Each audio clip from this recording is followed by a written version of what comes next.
안녕하세요. 사사의 사람 사는 이야기 오늘의 사연입니다. 안녕하세요. 전 현재 평범하게 직장을 다니고 있는 40대 한동석이라고 합니다. 저에게는 중학생 딸이 한 명 있고 아이의 엄마와는 이혼을 했습니다. 전처와는 12년 전에 결혼을 했는데요. 제 친구의 친구였던 전처는 보면 볼수록 호감이 가는 여자였습니다. 밝고 싹싹한 성격이라 어디 있어도 잘 어울리는 사람이었죠.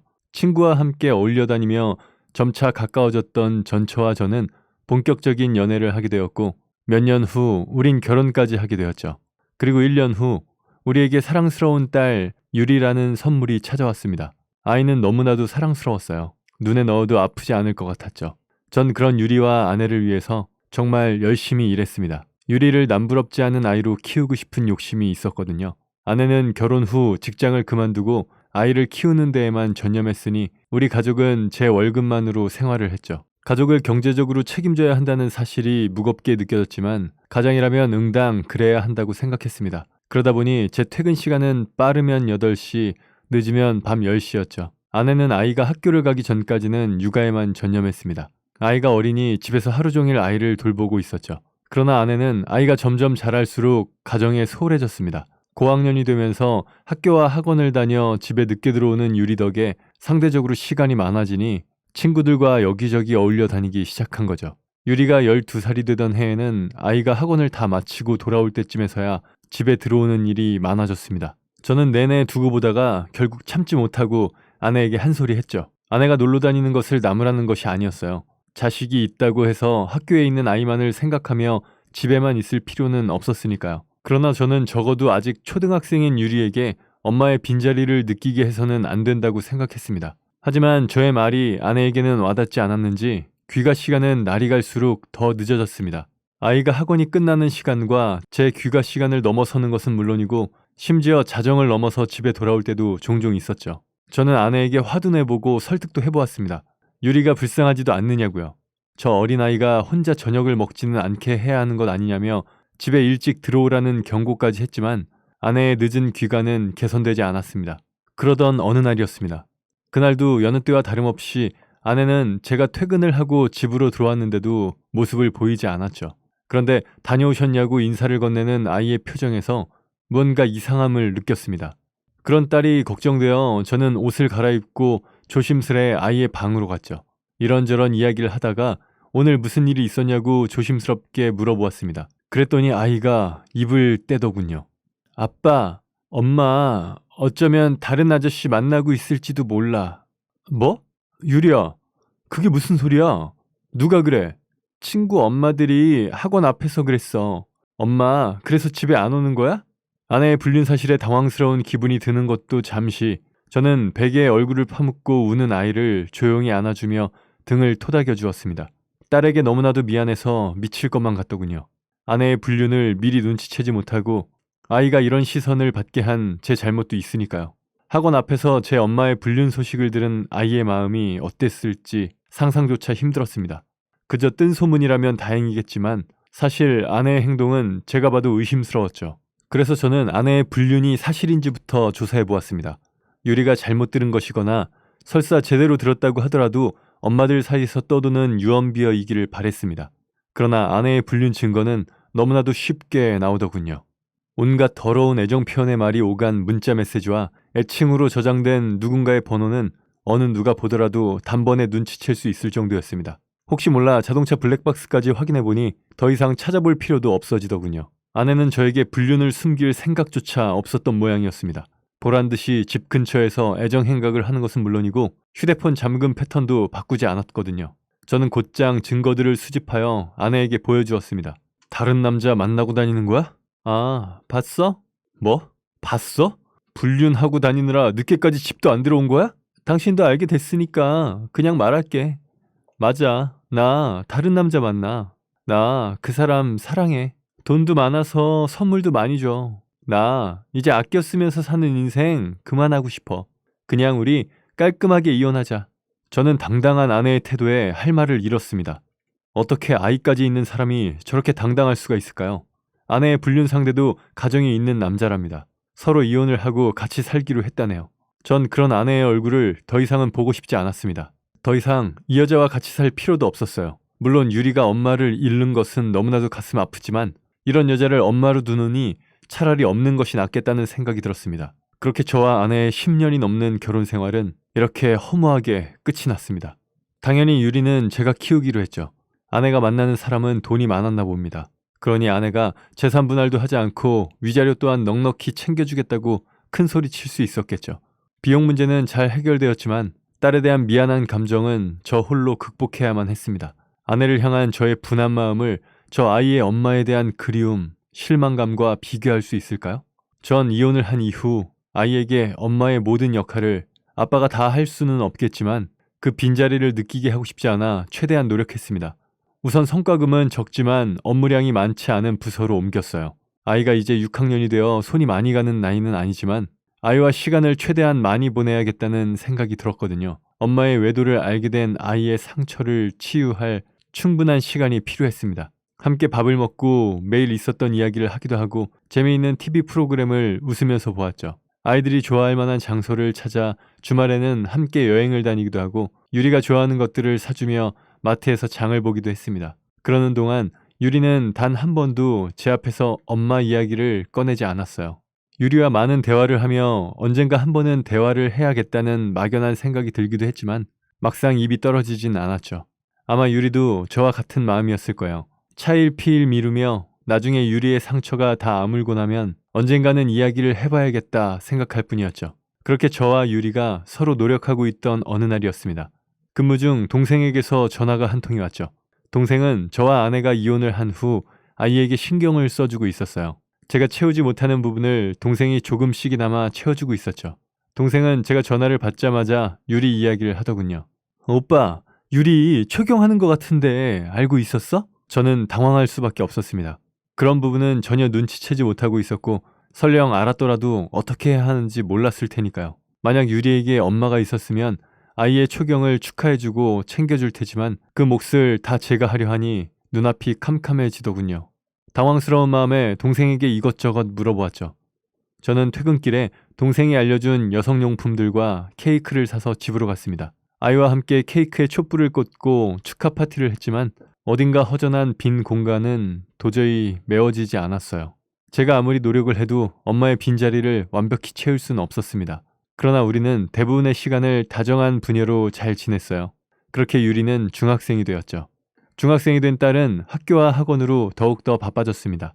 그래서 저는 가끔은 친구들도 만나고 술자리에도 짧게나마 참석할 수 있을 정도의 여유가 생겼죠. 그러던 어느 날 고등학교 동창회가 있을 것이라는 연락이 왔습니다. 전 몇 년 동안 동창회를 가지 않았어요. 아내와 이혼을 한 후에는 유리가 걱정되어 참석할 수가 없었거든요. 그래서 올해에는 유리에게 이야기를 한 후 오랜만에 친구들을 만나러 갈 생각이었습니다. 조금 늦을 것 같다는 저의 말에 유리는 씩씩하게 저녁을 혼자 먹을 수 있다며 웃어 보였죠. 그런 아이에게 그럼 친구들과 맛있는 것을 사 먹으라며 용돈을 주었더니 아이는 활짝 웃으며 아빠 고마워 하며 좋아했습니다. 한참 친구가 좋을 나이이긴 하니까요. 그렇게 오랜만에 참석한 동창회에는 반가운 얼굴들이 많았어요. 여러 친구들과 인사를 하고 있던 중 특히나 반가운 얼굴이 보였습니다. 동서가 오랜만에 나왔네? 잘 지냈어? 저의 첫사랑이었던 지원이었죠. 학창시절 저의 옆자리에 앉았던 지원에게 알 수 없는 설렘을 느꼈던 저는 지원이를 짝사랑을 한 적도 있거든요. 지원아, 진짜 오랜만이다. 잘 지냈어? 그럼 잘 지냈지. 너는 왜 늙지를 않냐? 우리는 그렇게 옛날 이야기를 안주 삼아 술을 마셨습니다. 오랜만에 만나는 동창들과 이야기를 나누니 정말 기분이 좋더군요. 추억을 함께 공유하고 있는 친구들과의 대화 주제는 너무나도 다양했죠. 야, 너네 그 수학 선생님 기억나지? 엄청 엄하셨잖아. 알지. 동석이 너 그 선생님한테 한번 제대로 걸려서 엄청 고생했지? 아, 그랬지. 야, 그거 지연이 교과서 안 가져온 거 덮어주려다가 그런 거잖아. 저는 그날을 떠올리며 미소를 지었습니다. 한창 제가 지연이를 좋아하던 시절 지연이가 수학 교과서를 가지고 오지 않았던 날이었습니다. 평소 무섭기로 유명했던 수학 선생님이었기에 지연이는 어쩔 줄 몰라 했고 저는 지연이에게 제 교과서를 넘겨주었었죠. 지금 생각해보면 참 풋풋했던 시절인 것 같아 새삼 감탄했습니다. 그 순수했던 동석이는 어딜 갔느냐며 저를 놀려대기 시작하는 친구들과 한참 이런저런 이야기를 했네요. 그렇게 무서웠던 수학 선생님이 야자 시간에 국어 선생님과 함께 있는 것을 누가 보았다라는 이야기부터 수학여행에서 1등을 했던 춤을 다시 춰보라는 이야기까지 한참 동안 왁자지껄 예전 이야기를 하다가 지원이가 저에게 물었습니다. 동서가 너 결혼했지? 애도 있나? 딸 중학생이야. 아내랑은 몇 년 전에 이혼했어. 아, 그래? 미안해.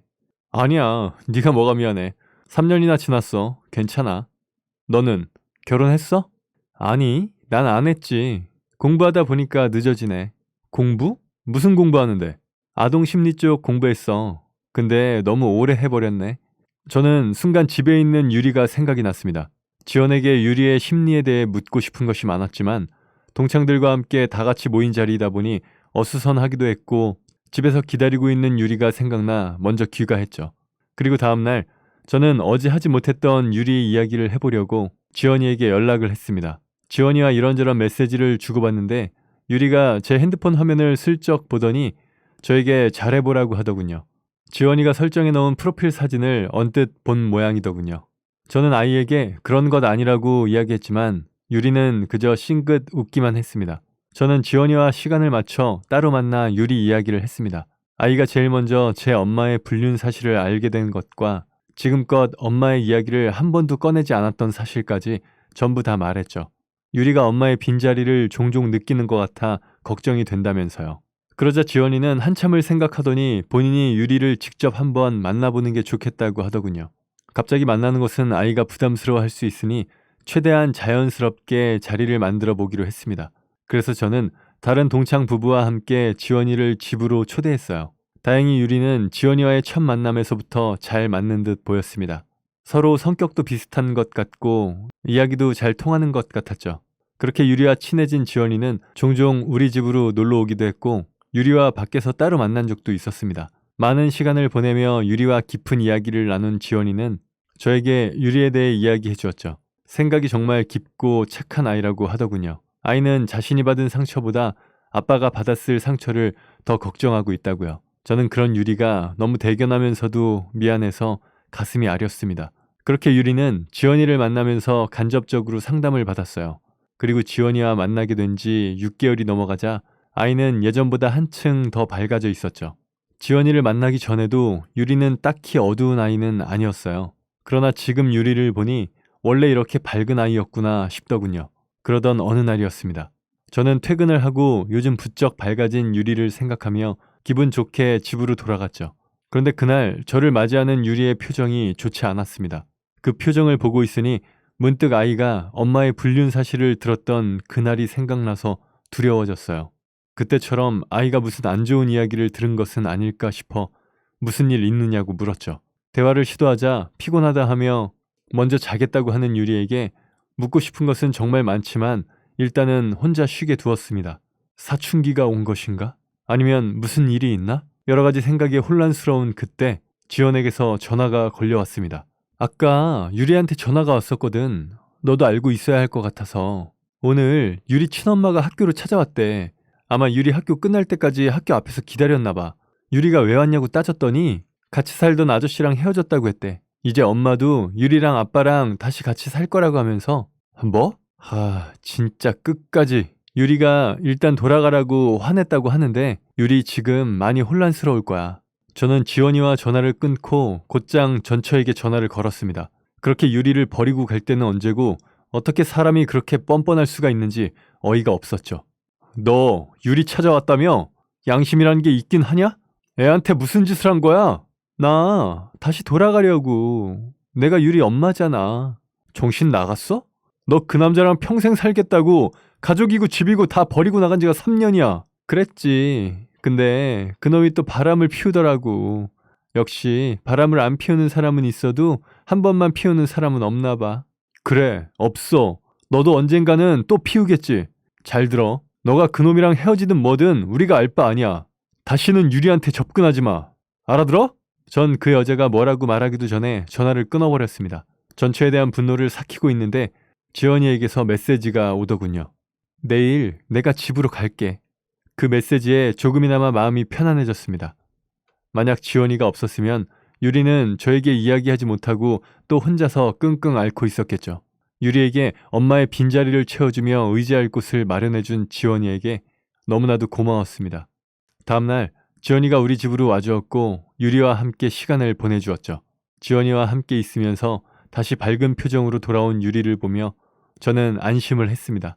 함께 식사 준비를 하며 즐거운 시간을 보내던 그때 초인종 소리가 울렸습니다. 자기가 나가보겠다며 토끼처럼 뛰어가던 유리의 표정이 인터폰을 보고 급속도로 어두워지는 것을 확인한 저는 바로 인터폰 화면을 확인했죠. 거기엔 다름 아닌 유리 친엄마가 문 앞에 서 있더군요. 저는 바로 현관문 밖으로 나가 비밀번호를 치려는 전철을 막아섰습니다. 네가 지금 어디라고 여기를 와? 당장 안 가? 내가 내 딸 보러 오겠다는데 뭐가 문제야? 유리야, 엄마 왔어. 기어코 집 안으로 들어오겠다는 전처와 신랑이 하던 중에 현관문이 열렸습니다. 엄마를 경멸스럽게 쳐다보는 유리와 그런 아이의 손을 꼭 잡고 있는 지원이었죠. 지원을 본 전처는 놀라는 표정을 지었습니다. 나 이제 새엄마 생겼어. 그러니까 제발 가. 더 이상 유리한테 상처 주지 마세요. 당신 없어도 제가 잘 돌봐줄 수 있어요. 그러니 유리를 위해서라도 다시는 찾아오지 마세요. 집안에서 여자가 나올 것이라고는 생각하지 못했는지 전처는 매우 당황한 듯 보였습니다. 그러더니 다시 오겠다는 말을 남기고는 그대로 돌아갔습니다. 뒤돌아가는 전처의 뒷모습이 완전히 사라지는 것을 확인하고서야 저는 안도의 한숨을 쉬었어요. 아줌마, 멋대로 새엄마라고 해서 죄송해요. 저도 모르게. 아니야, 유리야. 괜찮아. 아주 잘했어. 거실에서 이야기하는 지원과 유리의 이야기가 현관까지 들렸습니다. 그 대화를 듣고 있으니 갑자기 울컥하는 마음이 들더군요. 그렇게 마저 식사 자리를 갖고 지원이는 다시 집으로 돌아갔습니다. 자고 가라는 유리의 말에 당황한 우리는 잠시 동안 눈을 마주쳤지만 집에 가야 한다는 지원의 말에 왜인지 모를 아쉬운 마음도 들었던 것 같았어요. 그날 밤 저는 지원이에게 고맙다는 인사가 담긴 메시지를 보내며 자리에 누웠죠. 이렇게 유리의 일로 자주 만나다 보니 지원이에 대한 감정이 점점 헷갈리기 시작했어요. 아이의 상처를 감싸주고 보듬어준 친구에 대한 고마움인 것 같다가도 그런 지원이에게 이성으로서의 호감이 갔던 것도 사실이었습니다. 그렇게 지원에 대한 생각으로 머리가 복잡하기를 며칠 유리가 저에게 다가와 이야기했습니다. 아빠, 지원이 아줌마 생각해? 아니야. 아빠가 지원이 아줌마 생각을 왜 해? 뭔가 표정이 지원이 아줌마 이야기할 때 표정인데? 뭐가 달라? 아빠, 아줌마 이야기할 때 특유의 빙그레 하는 표정이 있어. 기가 막히게 저의 생각을 알아맞히는 아이가 신기하면서도 저에게 그런 차이가 있다는 사실에 새삼 놀랐었죠. 아빠, 그리고 이건 비밀인데 아줌마도 아빠 좋아한다고 했어. 저는 유리의 말에 순간 심장이 내려앉는 것 같았습니다. 딸아이 앞에서는 아무렇지 않은 척했지만 빨라지는 심장 박동과 터질 것 같은 얼굴은 숨길 수가 없었죠. 얼굴이 빨개졌다며 저를 놀리는 아이를 애써 뒤로 하고 방으로 돌아왔어요. 그렇게 유리와 대화를 한 그 주 토요일, 지원이 다시 집으로 찾아왔습니다. 유리는 자꾸만 저에게 눈치를 주더군요. 저는 그런 아이 앞에서 부끄럽긴 하지만 저의 마음을 전해보기로 했죠. 무엇보다 아이가 전해준 지원의 마음이 진심이라고 믿었거든요. 지원아, 진짜 유리 엄마가 되어주면 안 될까? 너무 갑작스럽게 말한 게 아닌가 하고 걱정하는데 지원이는 이미 제 마음을 알고 있었다는 듯 자연스럽게 말하더군요. 왜? 유리가 나 좋아해서? 아니, 내가 널 좋아해서. 지원아, 나랑 결혼해 줄래? 잠시 생각을 하던 지원이 대답해 주었습니다. 그래, 좋아. 그렇게 저는 지원이에게 프로포즈를 했습니다. 유리는 무드 없이 딸 앞에서 청혼을 하냐며 저에게 타박을 주었지만 우리는 그렇게 가족이 되었죠. 나중에 알게 된 이야기지만 유리는 지원이에게 몇 번 아빠를 어떻게 생각하냐고 물었답니다. 아빠가 아줌마 좋아한다고 하면서 말이죠. 그리고 3개월 후 우리는 결혼을 했습니다. 원래 식은 올리지 않으려고 했지만 지원이의 웨딩드레스 입은 모습을 보고 싶다는 유리의 말에 우리는 식을 올리기로 했어요. 그리고 신혼여행은 유리와 함께 셋이서 갔습니다.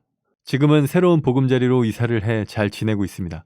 전처와 이혼을 하면서 나름 유리에게 최선을 다했지만 채워지지 않았던 그 자리를 지금은 아내 지원이가 너무나도 잘 채워주고 있습니다. 물론 저의 사랑스러운 부인의 자리 또한 채워주고 있죠. 저는 앞으로도 소중한 제 딸아이와 사랑스러운 아내를 위해 열심히 살아갈 것입니다. 상처가 깊었지만 조금씩 치유하고 있는 딸 유리와 그런 유리를 친딸처럼 사랑해주는 아내 지연이를 위해서라면 그 어떠한 일도 해낼 것 같아요. 긴 글 읽어주셔서 감사합니다. 네, 오늘 사연은 여기까지입니다. 사람 사는 이야기 채널 구독과 좋아요, 알람 설정 부탁드립니다. 감사합니다.